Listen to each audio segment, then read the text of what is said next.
One Story 25. Os 38 anos no deserto, a serpente de bronze e as cidades de refúgio. Números 20 e 36. Entre os capítulos 19 e 20 do livro de Números, passam-se 38 anos. Mas a Bíblia permanece em silêncio sobre esses anos. O foco da Escritura não está na duração do tempo, mas no amor de Deus e na graça de Jesus Cristo. A história do zelo de Deus em construir o seu reino. Jesus também fez muitas coisas enquanto esteve na terra, mas a Bíblia se concentra naquilo que nos leva a crer que Jesus é o Cristo, o Filho de Deus, e para que, crendo, tenhamos vida em seu nome. Miriam, companheira de Moisés, morre, e logo depois Arão também morre. Neste ponto, entre os que saíram do Egito, não resta nenhum homem com mais de 20 anos, exceto Moisés, Josué e Calebe. A partir de agora, os israelitas que vemos são aqueles que tinham menos de 20 anos quando saíram do Egito, e que agora são adultos, depois de quase 40 anos vivendo no deserto. São pessoas que viram a geração dos seus pais morrer sob o julgamento de Deus. Então, talvez esperássemos algo diferente. Mas é como se a primeira geração nunca tivesse morrido, porque esta segunda geração fala e age exatamente como eles. A diferença entre a vida antes e depois de crer em Jesus Cristo não é uma mudança de essência, mas uma mudança de status. Continuamos sendo pecadores, ainda cheios de pecado. Mas Deus cobre os pecadores com a justiça de Deus e os chama de filhos de Deus. Portanto, a santificação para o cristão não é sobre se tornar gradualmente melhor em sua natureza. É sobre reconhecer cada vez mais que, embora tenhamos sido lavados pelo sangue de Cristo, nossa natureza pecaminosa ainda permanece inalterada. E é sobre nos aproximarmos mais e mais de Deus, mais e mais em Cristo Jesus. Porque nos tiraste do Egito. Agora é a segunda geração no deserto. Ao se verem sem água, eles se reúnem contra Moisés e Arão e se queixam, dizendo: Quem dera tivéssemos morrido quando nossos irmãos caíram mortos perante o Senhor. Por que vocês trouxeram a Assembleia do Senhor a este deserto, para morrermos aqui, nós e os nossos rebanhos? Porque nos tiraram do Egito e nos trouxeram para este lugar terrível. Aqui não há cereal, nem figos, nem uvas, nem romãs, e não há água para beber. Não é diferente do que a primeira geração dizia quando contendia com Moisés. Em resumo, eles estão dizendo: estávamos bem no Egito, porque nos tiraram de lá para sofrer. O que eles estão realmente dizendo é o seguinte: mesmo que agora sejamos chamados de filhos de Deus, se não tivermos as coisas do mundo, preferimos voltar a ser escravos desde que possamos ter conforto. Deus, mais uma vez, ordena a Moisés que traga a água da rocha. Quase 40 anos antes, ele havia dito a Moisés para ferir a rocha para que a água saísse. Mas desta vez, Deus ordena que Moisés apenas fale a rocha. No entanto, Moisés não obedece como Deus ordenou. Ele fere a rocha 2 vezes, e a água sai. E sobre esse ato, Deus diz: visto que vocês não confiaram em mim para honrar a minha santidade à vista dos israelitas, vocês não conduzirão esta comunidade para a terra que lhes dou. Moisés, o representante da lei, por causa desse evento junto com o episódio dos espias, não entrará na terra de Canaã. Teu irmão, Israel. Enquanto estavam em Cádiz, Moisés enviou mensageiros ao rei de Edom, chamando Israel de teu irmão Israel, e pedindo permissão para passar pelo território de Edom. Prometeu que não passariam por campos nem vinhedos, e nem mesmo beberiam água dos poços. Mas o rei de Edom não apenas recusou, como saiu com um grande exército para impedi-los. Deus não havia dado aquela terra ao povo de Israel. No entanto, Edom, mesmo sendo uma nação irmã, não ajudou. E mais tarde, se alegrou e se gabou quando Judá foi destruído. No tempo determinado, Edom enfrentará o juízo de Deus. As serpentes ardentes e a serpente de bronze. Embora os israelitas tenham provado brevemente a vitória contra os cananeus que viviam no Neguebe, logo se impacientam ao contornar Edom. E mais uma vez começam a reclamar contra Deus e Moisés. A murmuração que não cessa continua. Por que nos tiraste do Egito para morrermos neste deserto? Então o Senhor envia serpentes venenosas no meio do povo, e muitos morrem. Quando o povo se arrepende, Deus ordena a Moisés que faça uma serpente ardente e a coloque sobre uma haste. Quem for mordido e olhar para ela, viverá. Moisés faz uma serpente de bronze, coloca-a sobre uma haste, e os que olham para ela, vivem. Dessa história, duas coisas precisam ser consideradas. Primeiro, podemos perguntar: quantos que foram mordidos realmente olharam para a serpente de bronze? Muitos talvez confiaram em seu próprio bom senso ou em seu conhecimento médico, ao invés de obedecer ao caminho de Deus, e morreram. Segundo, o ser humano é um fabricante nato de ídolos. A serpente de bronze, que deveria apontar para a misericórdia de Deus, acabou sendo preservada e até adorada por mais de 700 anos, até que o rei Ezequias finalmente a destruiu. Esse é o coração do homem pecador: idolatria e rebelião. Agora, os israelitas seguem do deserto de Parã para as campinas de Moabe. As campinas de Moabe se tornam a parada final antes de entrarem em Canaã. Assim como ficaram cerca de um ano no deserto do Sinai para receber a lei e aprender os mandamentos de Deus, agora, novamente, ouvirão a palavra do Senhor antes de entrarem na terra prometida. A terra não dada, e a terra entregue. Mais tarde, o povo de Israel envia mensageiros a Seom, rei dos amorreus, usando as mesmas palavras que usaram com o rei de Edom. Pedem apenas para passar. Mas Seom reúne seu exército e os ataca. Ideias concede vitória a Israel. Em seguida, eles seguem pela estrada em direção a Bazã, onde o rei Og sai ao encontro deles para lutar. Mas Deus diz a Moisés: não o temas, pois eu o entreguei em tuas mãos, com todo o seu exército e sua terra. Faze com ele como fizeste com Seom, rei dos amorreus, que reinava em Hesbom. E mais uma vez, Deus lhes dá a vitória. Como vimos antes, a terra de Esaú não foi dada a Israel. Mas a terra que Deus entrega é também a terra onde ele concede vitória. A verdadeira questão sempre será esta: onde está a vontade de Deus? E Deus está conosco. Como amaldiçoar aqueles que Deus não amaldiçoou? O povo de Israel acampou nas campinas de Moabe. De lá, estavam se preparando para concluir sua jornada pelo deserto e atravessar o rio Jordão rumo a Canaã. Mas Moabe não era uma terra dada por Deus a Israel. Quando o rei Balaque de Moabe e seu povo viram o que Israel havia feito aos amorreus, ficaram apavorados e cheios de ansiedade. Então Balaque mandou chamar um feiticeiro chamado Balaão, pedindo que viesse e amaldiçoasse Israel. Eles acreditavam que aquele a quem Balaão abençoasse seria abençoado, e aquele que ele amaldiçoasse seria amaldiçoado. A mensagem de Balaque era clara e repetida: amaldiçoe este povo para mim. Mas Deus disse claramente a Balaão para não ir e não amaldiçoar aquele povo. No início, Balaão obedeceu e disse: Deus recusou-se a deixar que eu fosse com vocês. Mas, por fim, ele foi.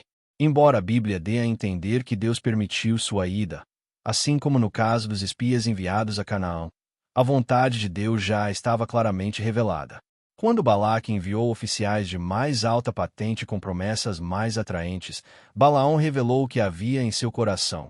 Mesmo que Balaque me desse toda a prata e o ouro de sua casa, Balaão já estava tentado. Mesmo tendo visto o anjo do Senhor no caminho, ainda assim escolheu ir. O rei Balaque se alegrou quando Balaão chegou, pensando: agora que ele está aqui, tudo vai dar certo.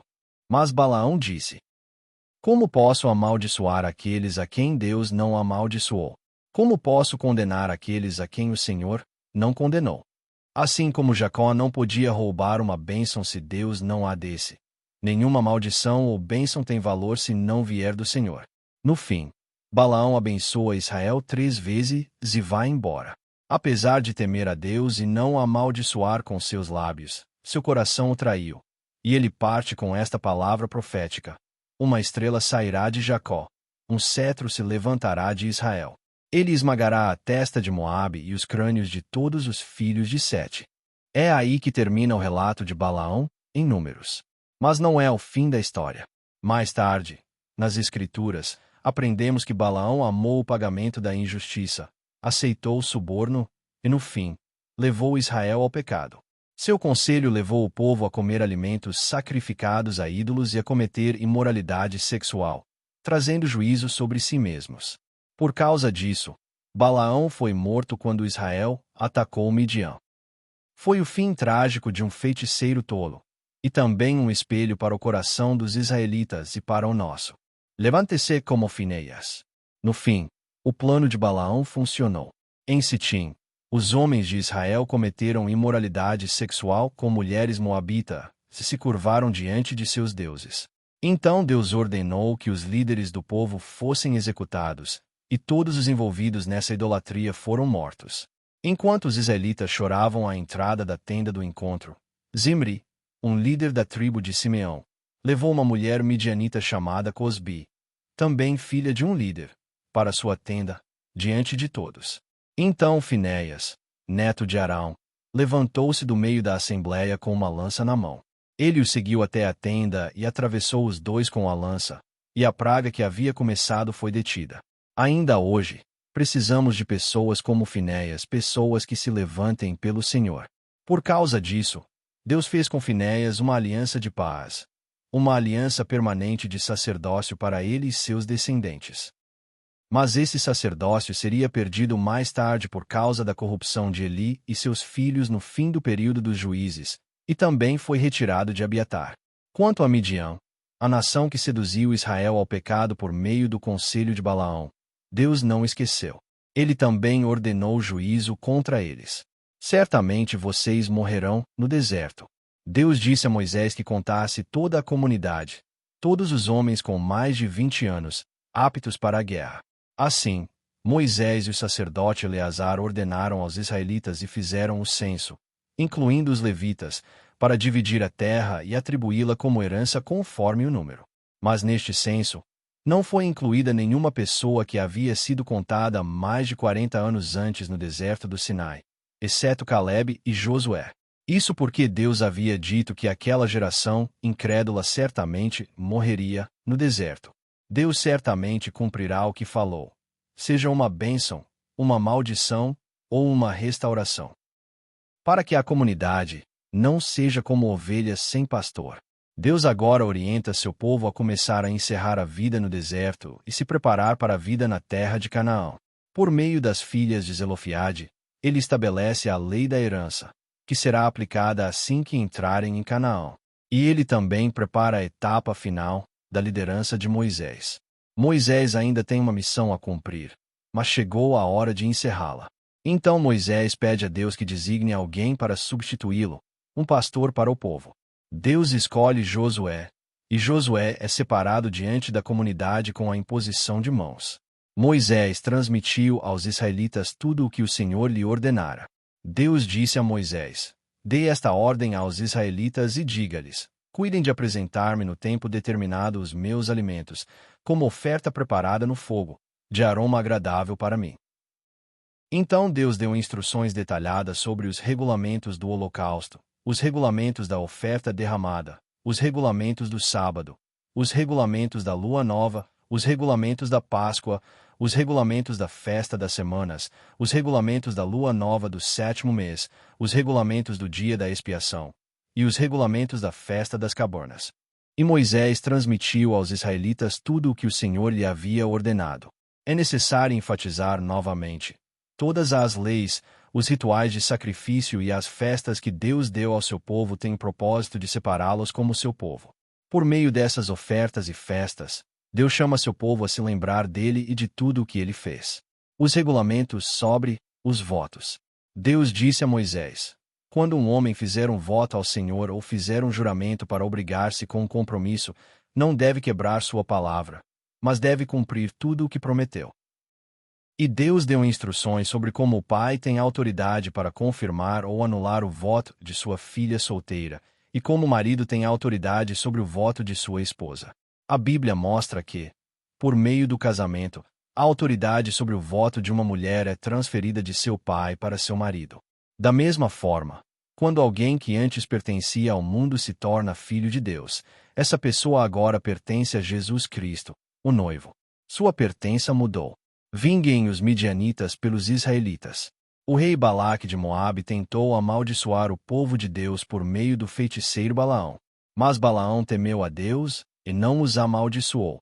No entanto, ele acabou aceitando um suborno e levou os israelitas a cometer imoralidade sexual com os midianitas e a adorar seus ídolos.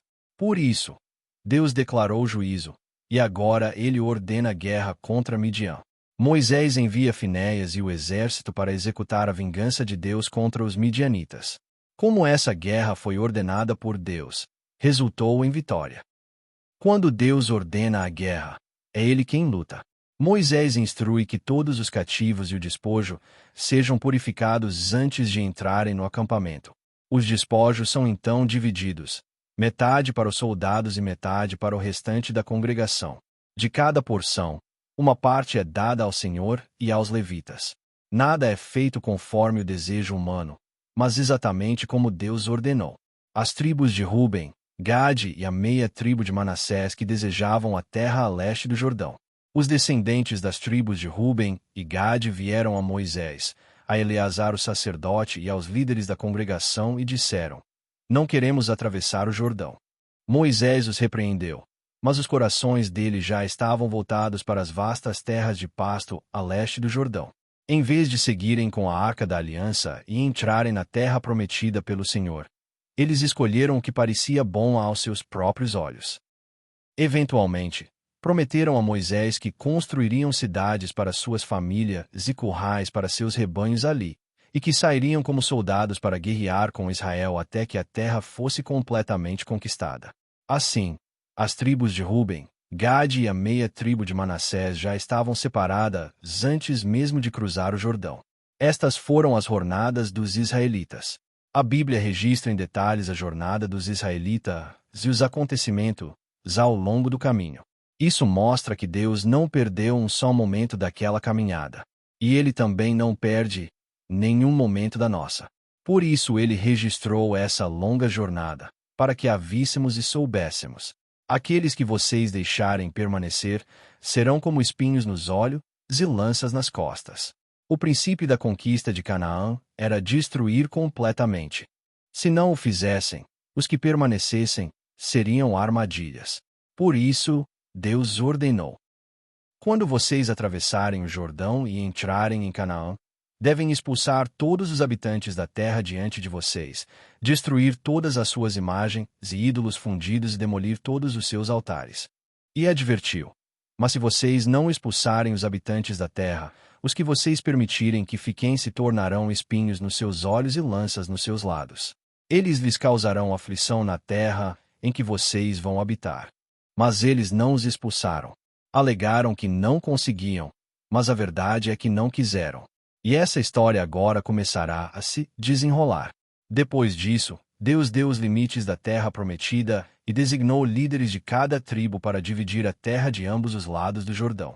Também deu instruções detalhadas sobre as cidades onde os levitas deveriam habitar.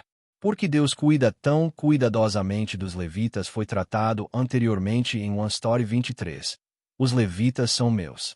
Após a morte do sumo sacerdote, o homicida poderá voltar à sua terra. Deus disse a Moisés para designar 6 cidades em Canaã como cidades de refúgio para israelitas, estrangeiros e peregrinos que matassem alguém sem intenção. Mas se alguém matasse com intenção, deveria ser morto. Quem matasse sem intenção deveria fugir para a cidade de refúgio e ali permanecer até a morte do sumo sacerdote que havia sido ungido com o óleo sagrado. Se o homicida saísse da cidade antes da morte do sumo sacerdote e fosse morto pelo vingador do sangue, não haveria culpa para o vingador. Por isso, tinham que permanecer na cidade até a morte do sumo sacerdote. Só então poderiam voltar à sua própria terra. Da mesma forma, a pena pelo nosso pecado, não o pecado pessoal e intencional, mas o pecado original, não poderia ser paga até a morte do nosso sumo sacerdote perfeito, Jesus Cristo. Somente por meio da sua morte podemos voltar ao nosso verdadeiro lar. Deus ordenou isso para que a terra não fosse contaminada pelo sangue, pois ele habita no meio do seu povo. Agora, no livro de Deuteronômio, Deus voltará a falar por meio de Moisés para dar seus mandamentos e estatutos para a vida que seu povo viverá na terra. O povo de Deus deve viver conforme seus mandamentos e estatutos. Devem viver segundo a lei de Deus, porque agora são filhos de Deus, servos de Deus. Embora tenham saído do Egito e caminhado pelo deserto, o povo constantemente olhava para trás, desejando retornar. Mas Deus não vai parar. Com zelo incansável, Ele formará um povo que olha somente para Ele, um povo com um novo espírito e um novo coração.